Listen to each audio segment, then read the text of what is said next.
நீங்கள் பார்த்து கொண்டு இருப்பது உங்கள் கௌசிக ரிவ்யூ. சரி வாங்க வீடியோக்குள்ளே போய் என்னென்ன நடக்க போகுது அப்படின்னு சொல்லிட்டு பார்த்தீங்கன்னா, நம்ம சுடர் இருக்காங்களா அவங்க கூட கூட்டணி வச்சு எப்படியாவது வெண்பாவுக்கு அழகாக ஒரு 50 லட்சத்தை பார்த்துடலாம் அப்படின்னு சொல்லிட்டு ஒரு ஆசையோட கூட சுற்றின்னு இருந்தார். அந்த நபர் வந்து இப்போ கைது செய்யப்படவில்லை.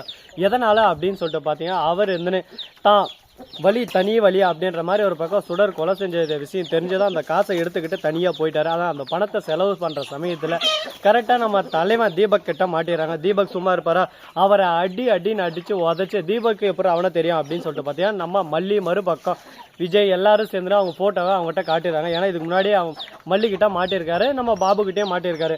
அதனால அந்த இடத்துல ஆதாரம் கிடைச்சிருச்சு. அந்த ஆதாரத்தை வச்சு இவன் எங்கே இருக்கா அப்படின்றத தேடினுக்கிற போது அவனே பணத்தை எடுத்து செலவு பண்ணுற போது இப்போதான் எந்த பிரச்சனையும் இல்லை. கேஸ் விஜய் மேலே திரும்பிச்சு. விஜய் இனிமேல் ஜெயிலில் மாட்டு, விஜயோட லைஃப் இனிமேல் ஜெயிலே போயிடும். அதை பயன்படுத்திக்கிட்டு நாம் ஒரு பக்கம் நல்லா பல்காக ஆண்டலாம் அப்படின்னு சொல்லிட்டு ஒரு ஆசையில் இருந்தாங்க. ஆசையில் எல்லாம் மண்ணை அள்ளி போட்ட மாதிரி இந்த அளவுக்கு நடக்குமா அப்படின்னு எதிர்பார்க்காத அளவுக்கு விஷயங்கள் நடந்து முடிஞ்சிருச்சு. இதுக்கு மேலே என்ன பண்ணலாம், ஏது பண்ணலாம், எப்படியெல்லாம் இதை கொண்டு போக போகிறாங்க அப்படின்ற ஒரு பக்கம் பரபரப்பான கேள்விகளோ மறுபக்கம் பரபரப்பான ட்விஸ்ட்டும் வச்சுருக்காங்க. சரி இதெல்லாம் ஒரு பக்கம் இருக்கட்டும் அப்படின்னு சொல்லிட்டு வச்சாலும் அதே சமயத்தில் மறுபக்கம் என்ன நடக்க போகுது அப்படின்னு சொல்லிட்டு பார்த்தீங்கன்னா, நம்ம தீபக் இருந்துன்னு போலீஸ் ஸ்டேஷனில் வந்து ஒரு பக்கம் வாதாட ஆரம்பிச்சிட்டாரு.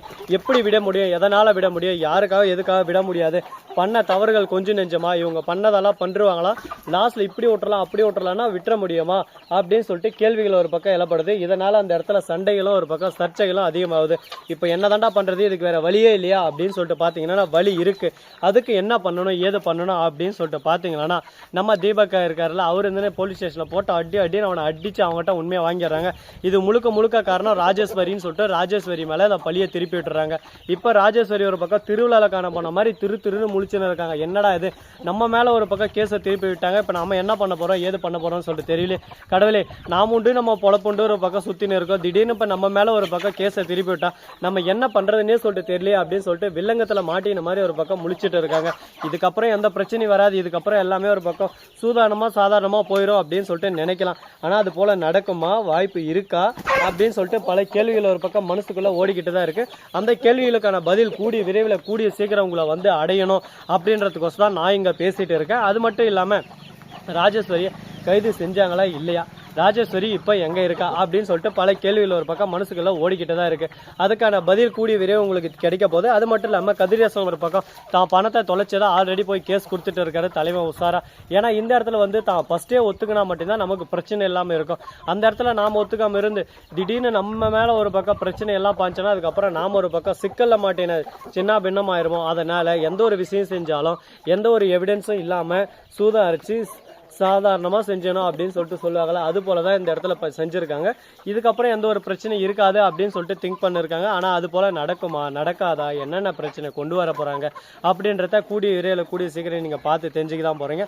அது மட்டும் இல்லாமல் நம்ம அதாவது விஜய் இருக்காருல, அவர் வந்து ஜெயிலேருந்து விடுதலை செய்யப்படுறாரு. ஏன்னா இது எல்லாமே ஒரு பக்கம் மாறுதலாக நம்ம ராஜேஸ்வரி தான் செஞ்சாங்க அப்படின்னு சொல்லிட்டு ஆதாரம் கிடைச்சிருச்சு. அதனால் இவங்க வந்து நிரபராதி அப்படின்னு சொல்லிட்டு ஜெயிலேருந்து விடுதலை செய்கிறாங்க.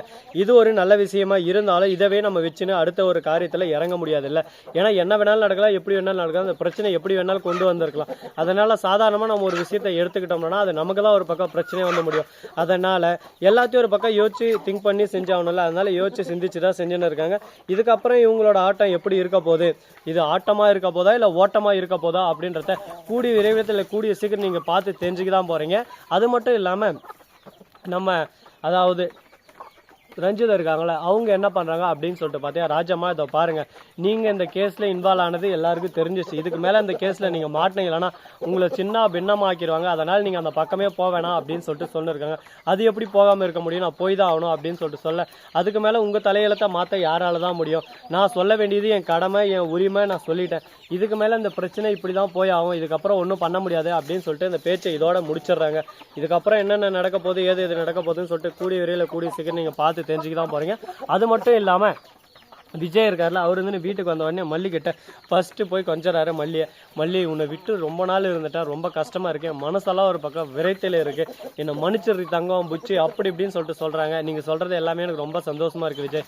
ஆனால் இருந்தாலும் என்ன பண்ணுறது, நம்மளோட பிரிவு வந்து ரொம்பவே ஒரு நீண்ட காலமாக இருந்துருச்சு, இதுக்கப்புறம் அது மாதிரி இருக்கக்கூடாது அப்படி இப்படின்னு சொல்லிட்டு ஒரு பக்கம் டைலாக்கெல்லாம் சொல்லியிருக்காங்க. சத்தியமாக நான் உனக்காக சொல்லலை, அது சீரியல் கான்செப்டில் வர்றது, அதை தான் நான் பேசிகிட்டு இருக்கேன். நீ ஒரு பக்கம் மனசுக்குள்ளே கனவுகளை வளர்த்துக்கிட்டு நீ நீயா ஒரு புரிதலை எடுத்துக்கிட்டு அதுக்கப்புறம் நான் தான் ஃபீல் பண்ணேன் அப்படின்னு சொல்லிட்டு நீ திங்க் பண்ணுறக்கூடாதுல்ல. அதனால தான் தெளிவாக ஒரு பக்கம் விரிவாக்கமாக நான் சொல்லின்னு இருக்கேன்.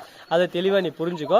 அது மட்டும் இல்லாமல் இப்படி விழுந்துச்சு அது போல தான் என் மனசு ஒரு பக்கம் சுக்குநூறா உடஞ்சிருச்சுடா அப்படின்னு சொல்லிட்டு நம்ம விஜய் ஒரு பக்கம் ஃபீல் பண்ணிருக்காரு.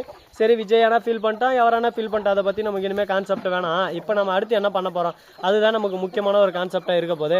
அடுத்த கான்செப்ட் என்னன்னு சொல்லிட்டு பார்த்தீங்கன்னா, கரெக்டாக நம்ம அதாவது அஞ்சலி இருக்காங்கல்ல, அவங்க என்ன பண்ணுறாங்க அப்படின்னு சொல்லிட்டு பார்த்தீங்கன்னா, என்னடா வளருது ஒரு பக்கம் விளையாடுது, இதுக்கு தான் சொல்கிறது தன்வினை தன்னை சுடுன்னு சொல்லிட்டு. நாம் எதனா ஒன்று பேச ஆரம்பிச்சோம்னா நமக்கு எதிரான ஒரு புயல் மாதிரி ஒரு புயல் காற்று வந்து அந்த புயல் நம்மளை அப்படியே அடிச்சுக்கிட்டு போயிடக்கூட. அது போல தான் நம்ம இதுவும் யோசனை திங்கிங் எல்லாமே ஒரு பக்கம் போயிடுச்சு. இதுக்கப்புறம் அந்த யோசனை மைண்டில் வச்சுக்காம இதுக்கப்புறம் என்ன பண்ணலாம் அப்படின்றத நம்ம யோசிச்சு திங்க் பண்ணி செஞ்சாகணும். ஐயோ பாவம், கோழிகள் எல்லாம் ஒரு பக்கம் வெயிலுக்கு அப்படியே சும்மா தத்தளிக்குது. வெயில் அந்த அளவுக்கு ஒரு பக்கம் பொழகுது சர்ற மாதிரியா.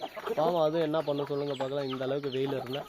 ஸோ நண்பர்களே, இந்த வீடியோ பிடிச்சிருந்தா லைக் பண்ணுங்கள், கமெண்ட் பண்ணுங்கள், ஷேர் பண்ணுங்கள், டிண்டிங் மேலே தட்டி விட்டு போங்க. அப்போ தான் நான் போகிற அடுத்தடுத்த வீடியோ உங்களுக்கு உடனுக்குடன் நோட்டிஃபிகேஷனில் வந்து கொண்டே இருக்கும். மிக்க நன்றி, தேங்க்ஸ் ஃபார் வாட்சிங், டாடா செய்யோ, நன்றி, வணக்கம், வந்து நம்பருக்கு தருக. ஏய் கம்முனு மேக.